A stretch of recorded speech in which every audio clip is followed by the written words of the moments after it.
Hello! Today I want to introduce you to another one of my works in progress. This one has a deadline. I want to have it done by the 13th of July. It's a Viking style dress. There's very little known really about the construction of the underdresses in the Viking age, so I've gone from the assumption that you would use a pattern that would reduce waste because fabric was precious, and you spent a lot of hours making the fabric, and yeah, I'm basically using a medieval pattern, but with a different neckline, with a Viking style neckline, which is with a slit and length down to the ankles approximately. So this is the dress in its current form. Yeah, it's going to be an underdress. That's why it's not shaped in any way, and it's not one of those apron dresses that's so popular for Viking reenactment. It's just an under linen dress. And as you can see, it's made up of triangles and rectangles and rectangles that have been cut triangles out of for the sleeves. I've currently sewn this part, so this seam has been sewn, as you can see, it's not pinned, and then this seam has been sewn, so like the two flaps, I don't remember what to call them, they've been sewn, but they haven't been felled yet. It's all raw edge here. The sleeves have been both sewn and felled. So you can see it's a flat seam finished. So this is just the sleeve edge kind of. So this triangle was cut out from here, flipped and put there for ease of movement. The plan is to fell those seams, sew this one on. This is one piece of fabric instead of being two, and this is still pinned and not sewn. So that's the next thing that needs to be done. So I need to sew that seam, finish that one, or fell that one, fell these two, and then I want to sew the sleeves into the bodice, or is it just the body? I don't know. I want to sew the sleeves in, and then the plan is to baste, as in like wide big stitches that are easy to take out, all the way from the edge of the sleeve and then down the side for each side, and then cut a hole for the head, because this is just a fold right now, and try it on.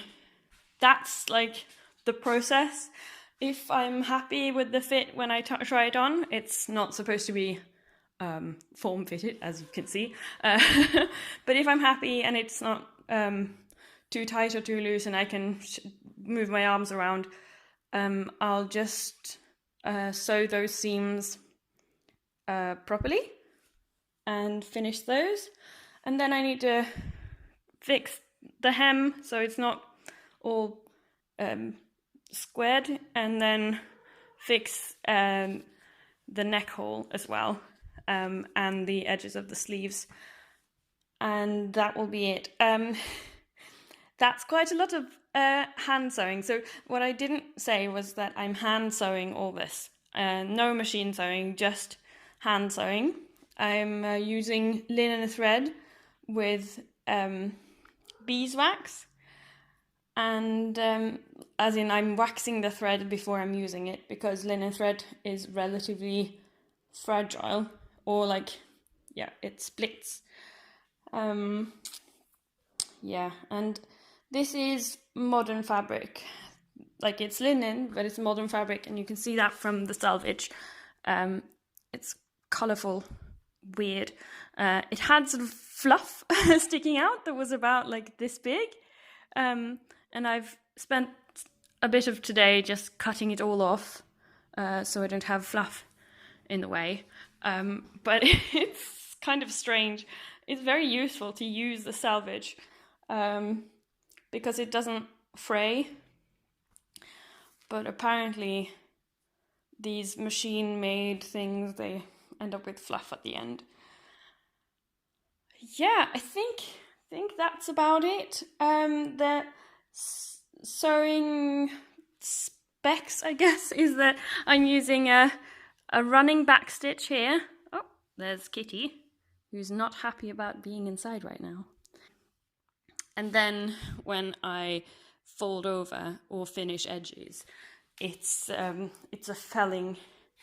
It's a felling stitch or hemming stitch, which is basically tiny diagonal stitches to keep the edge down. It's very hard to see because I've managed to make them pretty tiny.